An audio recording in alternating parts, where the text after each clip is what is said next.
Many of us know the story of Abraham, then called Abram, and the defeat of the four kings. Four kings from the east came riding in and sacked Sodom and Gomorrah, and took everything, including Lot, Abraham's nephew.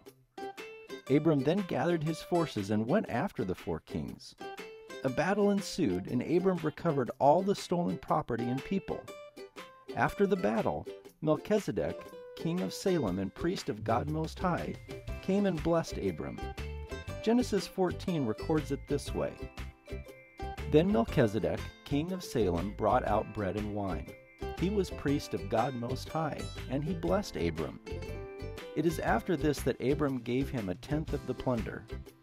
This is the first recorded act of tithing.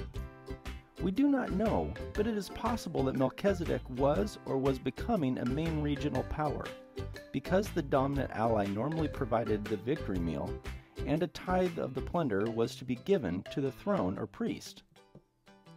Even though he did not participate in the battle, him giving the feast and Abram paying the tithe would have been customary to keep the status quo. It could be the tithe would have been just a thank you for the blessing. Does the story just record some interesting geopolitics?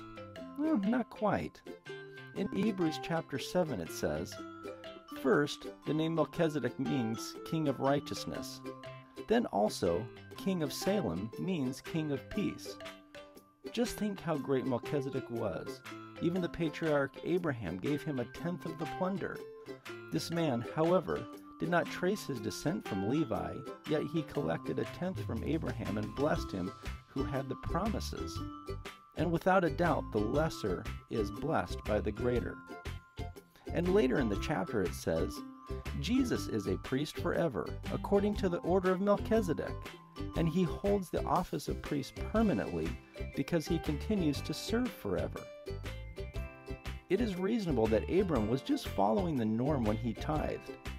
Yet Abram's humility proved to be more than a simple act.